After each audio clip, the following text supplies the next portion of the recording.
everybody, and welcome to my channel. Today I thought it would be fun to do some sugar cookies with royal icing to celebrate the holiday. So let's get going. First I want to apologize for the chair in the background. We had to move furniture around to fit in our Christmas tree. But I'm going to start off with, this is 5 cups of all-purpose flour.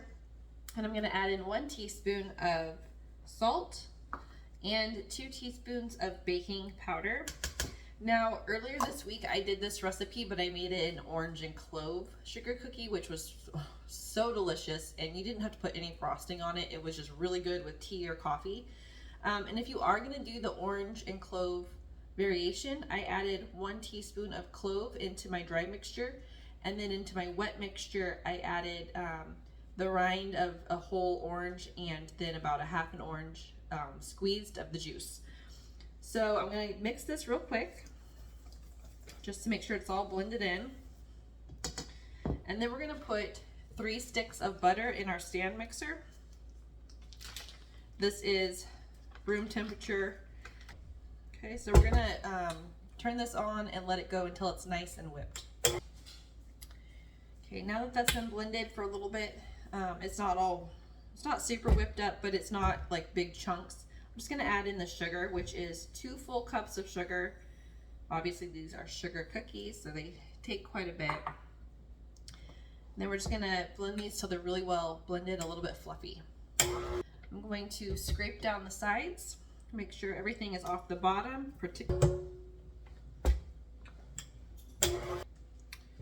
Alright, next we're going to add in 1 teaspoon of vanilla. And you can always do a little bit more if you want a little bit more of a vanilla flavor. And then we're going to also add in 4 eggs.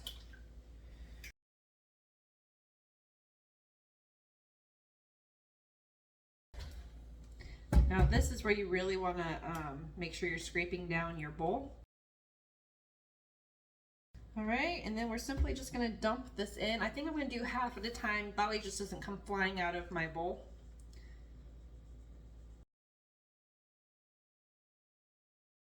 Towel, this just helps mitigate some of that mess.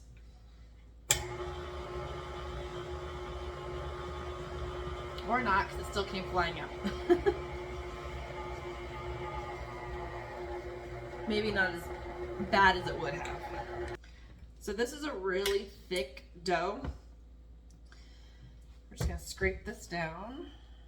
So I'm going to put some plastic wrap on this. I'm going to push it down onto the dough. That way we don't have any spots that are going to dry out. And then I'm going to put this in the refrigerator. Now it needs to sit for at least an hour, but I have dinner plans and it's getting late. So this will be for tomorrow. We'll finish up tomorrow. All right, so if you've let your dough chill for an hour, mine's been chilling for 24 hours. We're gonna roll it out. It's a nice stiff dough now, and I'm actually only gonna do, ooh, I can't even hardly get it apart. It's so hard right now. I'm only gonna do about half my dough first, just so it's a little bit more manageable to roll out. Otherwise it'll be taking up too much space. Ooh, this is totally hard. If you have this sitting in your refrigerator for like an hour, it's not too bad, but whole day gets pretty stiff. So I'm just gonna put this back into like a mound. The heat from my hands will kind of help warm it back up again. This is probably not even near half. I have it on a floured surface. I got a little bit too much flour, but this is a little bit of a sticky dough, not too bad. Ooh, it's definitely gonna be hard for me to work this one though, because it's so cold.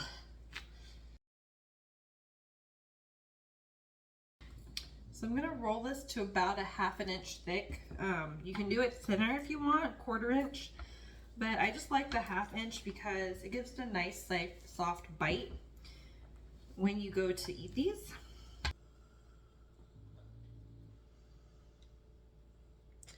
There you go. So that's about how thick that I like to have it.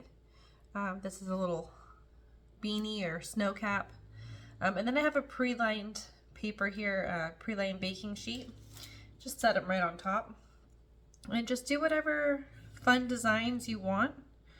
I'm going to do a couple of these, but what I really like to do are just some round circles because you can do some really fun wet on wet designs, which I'll show you later how to do.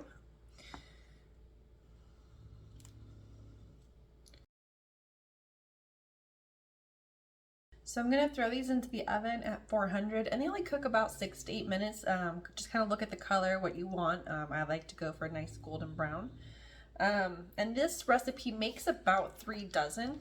So all the cookies have been made and they are now cooling over here. And so I'm going to go ahead and make our royal icing. So this calls for 2 pounds, yes, you heard me right, 2 pounds of powdered sugar. I'm going to throw this in.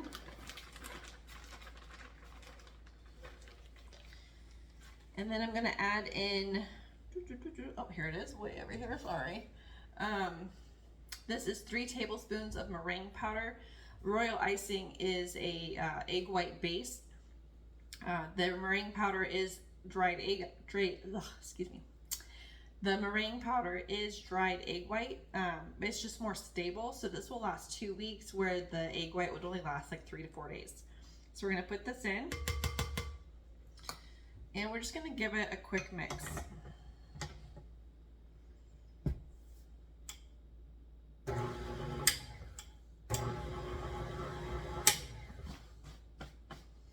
Messy.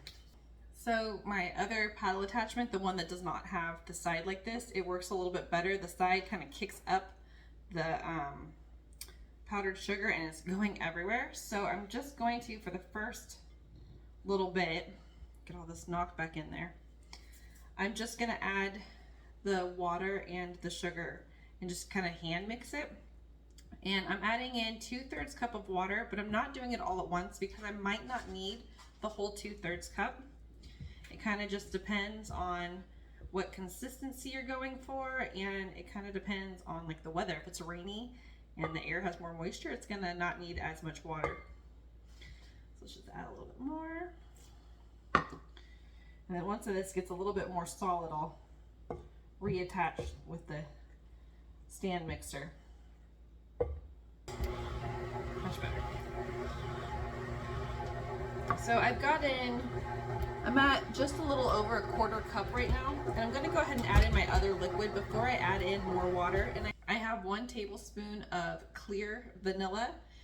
You can use vanilla like McCormick's, that's brown, but then your powdered sugar gets tinted kind of a brown color, and this just keeps it more white. That way you don't have to really use a white color. Throw that in. And then, last but not least, I have a 1/4 cup of clear corn syrup. And this just gives your icing a nice shine, and it also gives it a little bit more of a chewier bite than a real hard bite. Okay. Now, as you'll see, this is very sticky still. And what I'm going to do is I'm going to scrape down the sides, scrape off the paddle, and make sure, so we want everything to get mixed in well. You don't want powdered sugar to be stuck at the bottom. I don't think this one's going to be as bad since I kind of hand mixed it to begin with, since my paddle was going all berserk. But if you're using the regular paddle, then there will be a lot of sugar kind of stuck at the bottom, and you really need to scrape that so you get it all. You're going to want a thicker consistency for your lines. And I've only made this recipe one other time, and I think that I made it still a little too thick. I wasn't sure what the consistency should look like, and I just knew that I didn't want it really runny to run off the cookie, but I did make it a little too thick. So it's kind of hard to describe like the consistency you want. You almost have to make it one time and then decide what way you like to lean. You might want it on the thicker side, or you might want it on the thinner side. So I really recommend doing this once. It's not expensive. I mean, this entire bag of sugar was like $1 something, maybe $2. And that's the most expensive product other than the meringue. The meringue was a little bit more expensive, but if you don't want to use meringue, you can use egg white, which is cheap. So yeah, I would really recommend making this and then deciding from there where you want your consistency, but I'll try to show you what my preference is. I'm going to end up having to add a little bit more water just because it's thicker than I want. And you really only want to add a tiny bit at a time, like a half a teaspoon to a teaspoon at a time, because the sugar just absorbs that water so quick. All right, so this is like a really nice, luxurious looking buttercream, if you've ever made buttercream. And it is still quite sticky. As you see, it kind of, it's like very slowly falling off. So I think I want to add just the tiniest bit more water, and I think I might be done. So now that we got it kind of the consistency we want, we're going to bump up the speed to medium speed just for like 20-30 seconds. So a wet paper towel is going to be your friend when you're going to be covering up your frosting or your icing. Because we're going to go ahead and dye this, but when you're not using the big bowl, you want to put a wet paper towel on top. That way your icing doesn't dry out. And the same with like the smaller bowls. If you're not using them, put a wet paper towel on top of them. So I'm going to attempt to make red first. Red is like one of the hardest colors, red and black. They usually come out pretty pink. But the longer they have to develop, then the better the color comes out. So like if you were to do these tomorrow, the color would be even more red. So what I'm going to do is scoop a generous glob into the bowl here. Okay, so I'm going to attempt red, and red, like I said, is a hard color. I have red and I have Christmas red. And hopefully we can get a red and not a pink. These are both gel coloring, which will not alter your consistency very much. If you use a like a liquid dye, it might alter the consistency. So I'm just going to add some here, and always get rid of your toothpick when you're done and use a new one. That way you're not contaminating your dye. And with the red, you're going to have to put quite a bit. This red's almost done because I was using so much of it last time.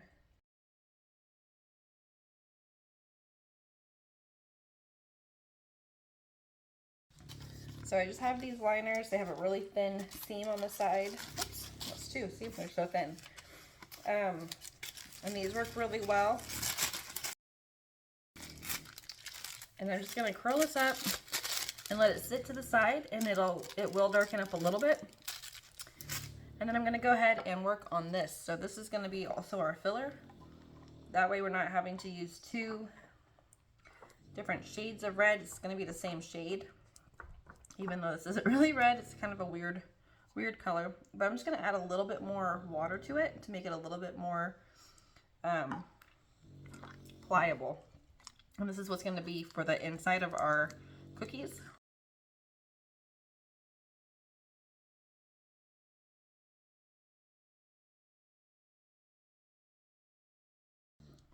Okay. There we go. See how it's already blending back in, and if I squiggle it, it basically disappears. That, I think, is the consistency I'm looking for.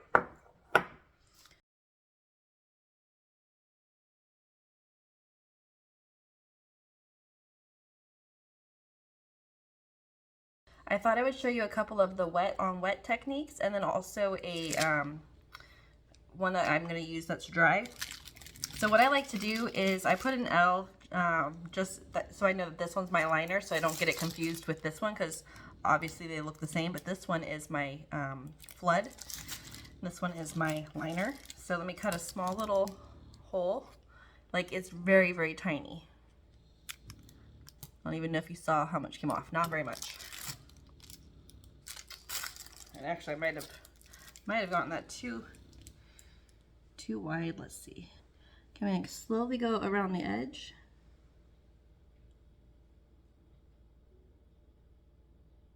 And you're not touching the cookie, it's just right over the top of the cookie.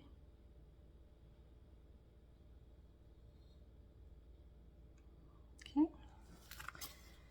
And then we're going to use our one that's a flood one, which can be cut a little bit wider.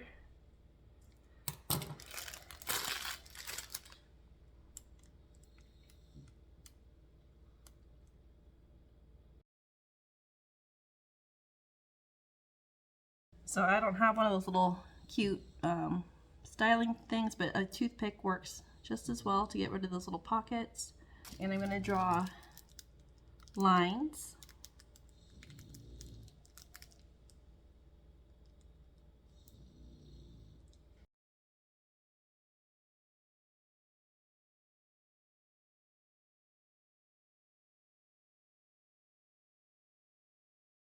Toothpick and simply run it in a circle, and it makes a pretty little wreath.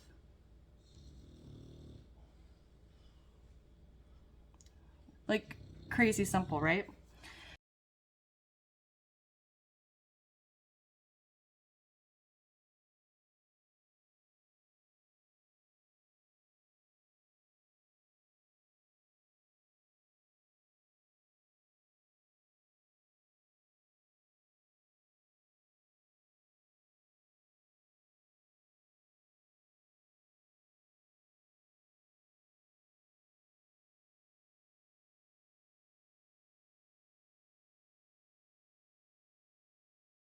There we go.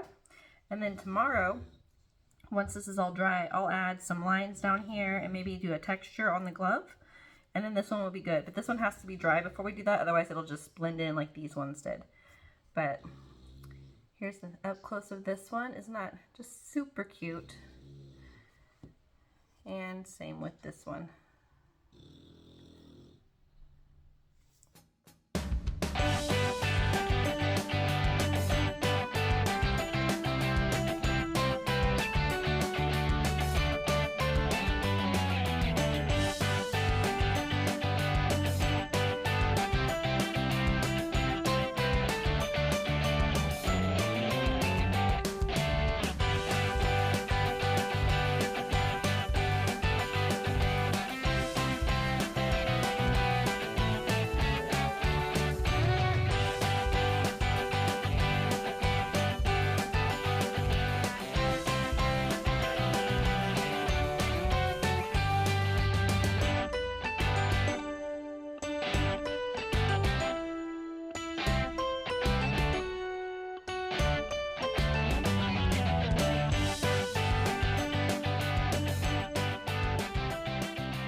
So maybe these are more handmade mittens.